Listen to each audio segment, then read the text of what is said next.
حرم میں ہے، یہ مکہ مکرمہ ہے، یعنی اللہ تعالیٰ کا گھر ہے۔ ان اول بیت وضع للناس ببکہ مبارکا وہدی للعالمین، اللہ تعالیٰ نے سب سے پہلے دنیا جب قائم ہوئی تو سب سے پہلے اللہ تعالیٰ نے اس مقام کو پسند فرمایا، یعنی مکے کو پسند فرمایا اور یہاں پر اپنا گھر کعبۃ اللہ کو بھیجا۔ اس کی تاریخ تھوڑا میں پیچھے سے تھوڑی مختصر بیان کرتے چلوں گا کہ سب سے پہلے جو کعبۃ اللہ کی تعمیر کی گئی وہ حضرت سیدنا آدم علیہ السلام کے ذریعے سے۔ جب اللہ تعالیٰ آدم علیہ السلام کو دنیا میں بھیج رہے تھے تو ساتھ میں اللہ تعالیٰ نے یہ بھی فرمایا کہ اے آدم میں تمہارے ساتھ اپنا ایک گھر بھی بھیج رہا ہوں تمہارے ساتھ، تم اس کا طواف اس طریقے سے کرو جس طریقے سے عرش کا طواف کیا جاتا تھا۔ تو اللہ تعالیٰ نے آدم علیہ السلام کے دور سے یہاں پر کعبۃ اللہ کو بھیجا۔ یہ دنیا کی تاریخ کا سب سے پہلا شہر ہے۔ اس کے بارے میں اللہ تعالیٰ نے قرآن مجید میں کئی جگہ قسم کھائی کہ لا اقسم بہذا البلد، یہ امن والا شہر ہے، یہ مسجد حرام والا شہر ہے، بیت الحرام والا شہر ہے، یہ مکہ ہے۔ یہاں پر قتال کرنا، جھگڑا کرنا، لڑائی کرنا یہ اللہ کو قطعی پسند نہیں ہے۔ اس وقت ہم جس جگہ پر کھڑے ہوئے ہیں، سب سے پہلے آدم علیہ السلام نے اس کی تعمیر کی، اس کے بعد حضرت شیش علیہ السلام، پھر نوح علیہ السلام کے زمانے میں یہاں سیلاب آیا جس کی وجہ سے پوری آبادی بستی سب ختم ہو گئی۔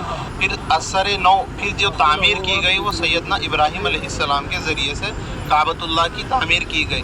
تو جب ابراہیم علیہ السلام تعمیر کر رہے تھے کعبۃ اللہ کی تو اس وقت وہ تمام جو فاؤنڈیشن تھا آدم علیہ السلام کے دور کا، وہ جب کھدائی کے دوران وہ تمام کا تمام فاؤنڈیشن نکل گیا تو اس کے بعد حضرت ابراہیم علیہ السلام نے تعمیر کی۔ اسی طریقے سے اس کی تعمیرات چلتی رہی۔ اس کے بعد حضرت اسماعیل علیہ السلام، اس کے بعد قریش کے لوگ، یہاں تک کہ عبداللہ ابن زبیر رضی اللہ عنہ تک کے اس کی تعمیر ہوئی۔ پھر اس کے بعد یہاں کے جو بادشاہ تھے شاہ فہد، انہوں نے اس کی آخری تعمیر کی کعبۃ اللہ کی۔ اس وقت ہم جس مقام پر کھڑے ہیں یہ رائٹ سائڈ میں جو آپ کو روڈ دکھ رہی ہے اس کا نام ہے ابراہیم خلیل روڈ۔ ابراہیم خلیل روڈ اس کو اس لیے کہا جاتا ہے، سیدنا ابراہیم علیہ السلام کو اللہ تعالیٰ نے حکم فرمایا کہ وہ عراق سے ہجرت کریں۔ حضرت ابراہیم علیہ السلام، حضرت اسماعیل علیہ السلام اور حضرت ہاجرہ، ہم نے سنا ہے یہ واقعہ۔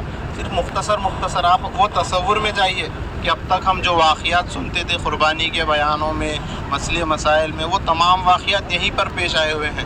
ابراہیم علیہ السلام اسی راستے سے آئے تھے، آگے مسفلہ ہے، اس کے آگے کبری ہے، وہاں سے ہوتے ہوئے اپنے ننھے منھے بچے حضرت اسماعیل علیہ السلام کو لے کر اسی راستے سے آئے، پھر یہاں پر آئے۔ اس مقام پر ہم جو کھڑے ہیں آج سے تقریباً ہزاروں سال پہلے صرف اور صرف یہاں پہاڑ تھے۔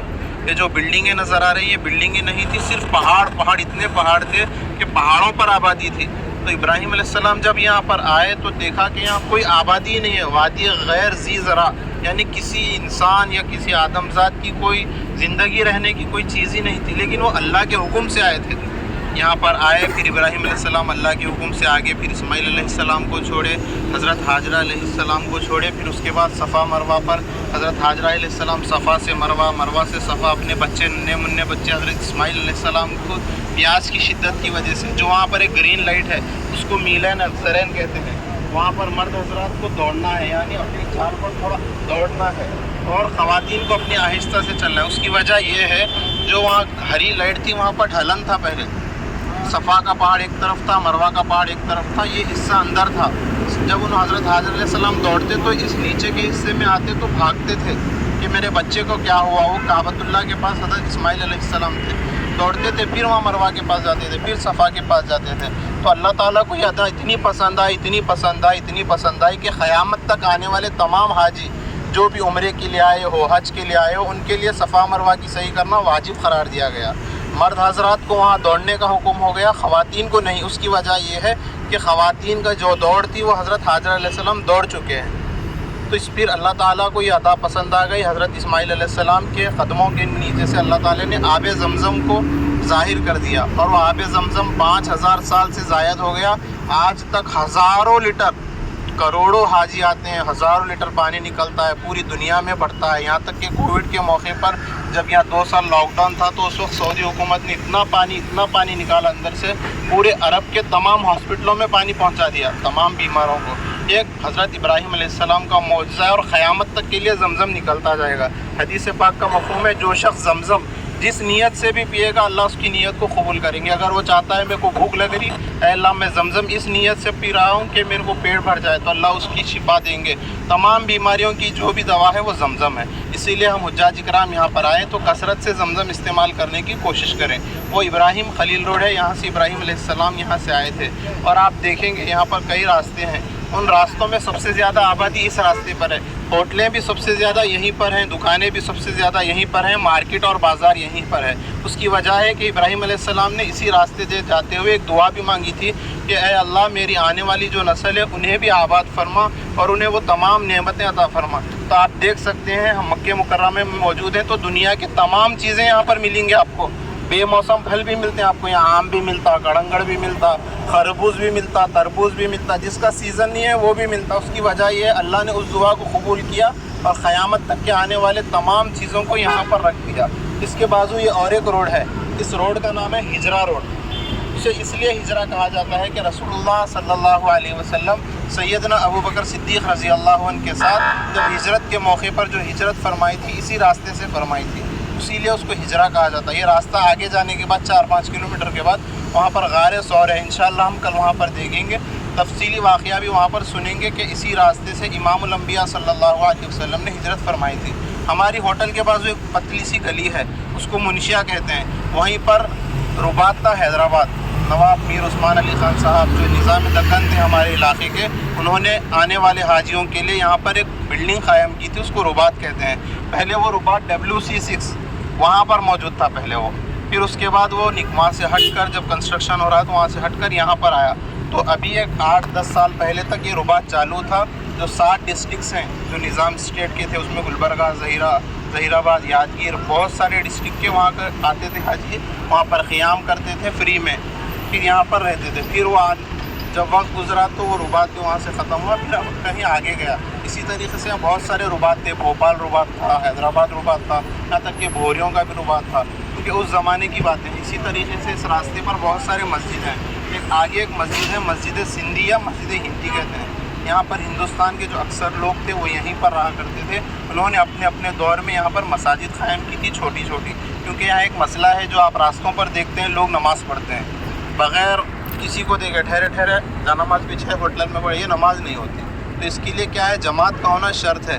हरम की जमात के साथ चाहिए कि तसलसल के साथ लोग ठहरे हरम में, फिर उसके बाद सहन में, उसके बाद पीछे जमाता रहना। होते होते होते अगर ऐसा जमात बन रही तो जब जमात होती, ऐसा बीच अदर कहाँ भी ठहरे, वहाँ कबूतर चौक का नीचे गंदगी है, कबूतर ये करे, वहाँ भी ठहरे, नमाज नहीं। तो इसके लिए क्या है, ये मसाजिद भी हैं। अगर इत्तेफाक ऐसा हुआ कि नमाज की जमात नहीं मिली तो आप वहाँ पढ़ सकते हैं, लेकिन ऐसा रास्तों पर ना पढ़ें। इसके अलावा एक पीछे मस्जिद है, मस्जिद हिजरा, वहाँ पर भी उसके बारे में कहा जाता है कि रसूलुल्लाह सल्लल्लाहु अलैहि वसल्लम यहाँ से जब हिजरत फरमा रहे थे तो उस जगह पर भी क़ियाम फरमाया था। आपको आगे भी बहुत सारे ज़ियारतें मिलेंगी जहाँ पर मसाजिद क़ायम होंगी। तो उसका मतलब ये नहीं है कि ये मस्जिद रसूलुल्लाह सल्लल्लाहु अलैहि वसल्लम के ज़माने की थी, बल्कि ये बाद के दौर के लोग, खुसूसन एक सहाबी है अब्दुल्लाह इब्न ज़ुबैर रज़ी अल्लाहु अन्हु, अब्दुल्लाह इब्न उमर रज़ी अल्लाहु अन्हु, वो ऐसे सहाबी थे उमर रज़ी अल्लाहु अन्हु के फ़र्जन कि जब भी जहाँ पर भी रसूलुल्लाह सल्लल्लाहु अलैहि वसल्लम जो भी काम किए थे उस चीज़ को तहक़ीक़ करते थे बाज़ाब्ता, और ख़ुद भी वहाँ पहुँचकर वो काम करते थे, उस सुन्नत पर अमल करते थे। इसी तरीके से बाद के दौर के बादशाह खुसूसन उमर बिन अब्दुल अज़ीज़ रहमतुल्लाह अलैह ने बहुत सारी मसाजिद को तामीर की है। ये भी मसाजिद उसी ज़माने की हैं। ये मस्जिद हिंदी है या सिंधी है, ये आज भी अल्हम्दुलिल्लाह क़ायम है। अगर इत्तेफाक से मौका मिला तो कभी वहाँ की भी ज़ियारत कीजिए, वहाँ पर भी 2 रकात नफिल पढ़ लीजिए, कोई फ़र्ज़ हो तो फ़र्ज़ भी पढ़ सकते हैं। ये हिजरा रोड है, ये इब्राहिम खलील रोड है। ये जो आप देख रहे हैं क्लॉक टावर है। ये क्लॉक टावर आज से 20 साल 25 साल पहले यहाँ पर एक पहाड़ था, तुर्कियों के दौर का एक पहाड़ था।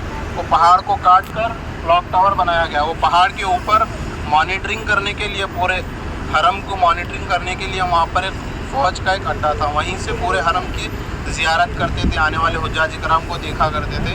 फिर तुर्कियों के बाद यहाँ पर सऊदी हुकूमत आ गई तो फिर उन्होंने यहाँ पर क्लॉक टावर तामीर की।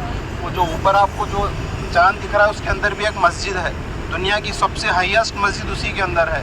वहाँ के भी आप कई लोग वीडियो भी देख चुके हैं कि वहाँ पर भी नमाज होती है, हरम की नमाज वहाँ पर भी होती है।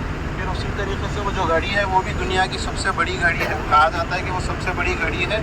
फिर उसी तरीके से ऊपर चांद के नीचे का जो हिस्सा है, जब भी अज़ान होती है तो उसके अंदर एक ग्रीन लाइट निकलती है। आप भी गौर करो, जब भी अज़ान होती रहती शाम में, खुसूसन मगरिब और इशा के टाइम, تو اس کے اندر سے لائٹ نکلنا شروع ہوتی ہے. پھر وہ چاند کے اندر سے بھی ایک روشنی نکلتی ہے. وہ کب نکلتی؟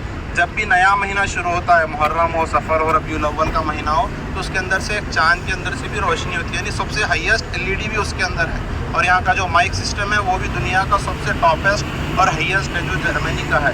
تو یہیں پر استعمال ہوتا ہے. انشاءاللہ چلیے آگے کی زیارت ہے.